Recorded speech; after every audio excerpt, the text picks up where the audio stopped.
अरे बेटा संजय, तू अभी तक तैयार नहीं हुआ, जल्दी से तैयार हो जा, मुहूर्त का टाइम हो रहा है। और तेरा नालायक विजय भाई पता नहीं कहाँ है, सुबह से मैं तो परेशान आ चुकी हूँ। अरे माँ, यही कही होगा ना, शादी की तैयारी में घूम रहा होगा, आ जाएगा, चिंता करने वाली क्या बात। आफरीन, मैं तुमसे बहुत प्यार करता हूँ। आज तो भैया की भी शादी है, आज तो मैं माँ को दो भौवे गिफ्ट कर ही दूंगा। आज तो भैया मेरे साथ में शादी हो ही जाए। विजय आफरीन को अपने साथ कहीं ले जाता है। दूसरी तरफ संजय की शादी कोमल के साथ हो जाती है, पर विजय अभी तक शादी में नहीं पहुंचा होता और विजय आफरीन के साथ शादी कर चुका होता है मंदिर में। सुनिए विजय जी, हमने शादी तो कर ली, अम्मी जान हमें स्वीकार करेंगी या नहीं? हमें तो बहुत ज्यादा घबराहट हो रही है। अरे मम्मी तुम्हारे को क्यों नहीं स्वीकार करेगी? अरे मैं उनका बेटा हूँ, वैसे तुम्हारे को ठुकरा नहीं सकती हो, तुम इतनी सुंदर हो, तुम्हारी जैसी प्यारी बहू को कौन नहीं अपनाएगा। विजय आफरीन का हाथ पकड़ के उसको अपने घर ले आता है। वो देखता है कि उसके भाई और भाभी का गृह प्रवेश हो रहा होता है। अरे तुम घबराओ मत, अंदर तो चलो, माँ से बात तो करो। अरे माँ, ये देखो तुम्हारे लिए तोहफा, ये देखो दो बहू आ गई आज तो घर में तुम्हारे लिए।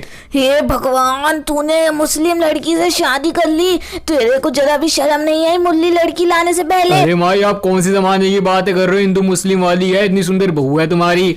ऐसा है, निकल जाओ मेरे घर से, मैं इस लड़की को बिल्कुल नहीं अपनाऊंगी। समझ आ गई विजय तेरे, जब भी तू सुबह से गायब था। माँ देखो, मैं तो चला रहूंगा, मेरा कुछ नहीं जा रहा भाई, ये बात याद रखना, मैं अगर चला गया तो बिल्कुल नहीं आऊंगा दोबारा। हाँ, अब तूने शादी कर ही ली है तो मैं कर ही कह सकती हूँ। तुम दोनों गृह प्रवेश करके अंदर आओ, ये कलश को गिराओ। कोमल बहू।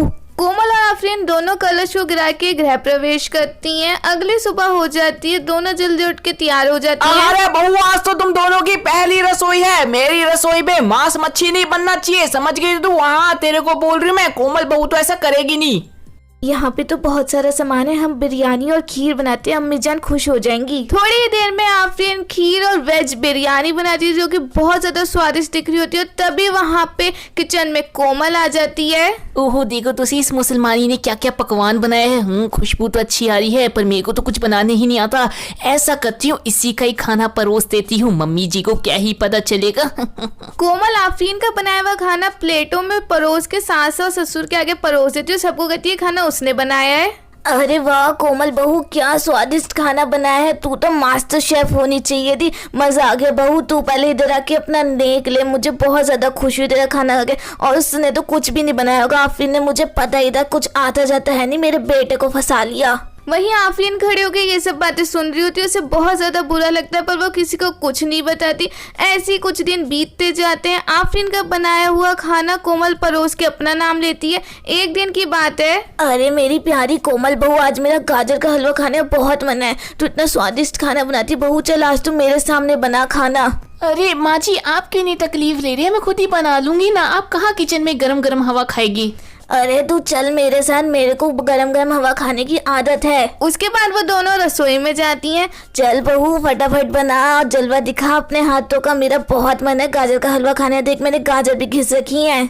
कोमल डरते डरते अनाड़ियों की तरह गैस जलाती है। सारी गाजर 2 मिनट में जला दी। तो तभी सुषमा को शक होता है। कोमल बहू सच सच बता, ये खाना तू बनाती थी या कौन बनाता? तेरे हाथों का खाना नहीं लग रहा मुझे, तू बिल्कुल अनाड़ी लग रही है। सारी की सारी तूने गाजर जला दी। माँ जी मुझे माफ कर दीजिए, मैं सारा का सारा आफरीन का खाना आपके सामने परोस देती थी और वो बेचारी अपना मुंह लटका के खड़ी हो जाती थी।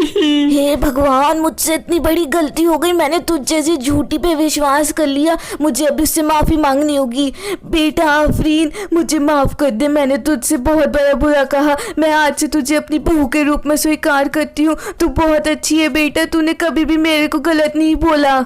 अरे नहीं नहीं अम्मी जान, आप ऐसे हाथ जोड़ के माफी ना मांगी, हमने कभी आपकी बात का बुरा नहीं माना। उसके बाद सुषमा आफरीन को गले लगाती है और वो सब आफरीन को भी उसी तरीके से इज्जत और सम्मान देते हैं जैसे कोमल को सम्मान मिलता है। और आफरीन कोमल को भी खाना बनाना सिखा देती है। उसके बाद वो सभी लोग एक साथ खुशी खुशी रहने लगते हैं।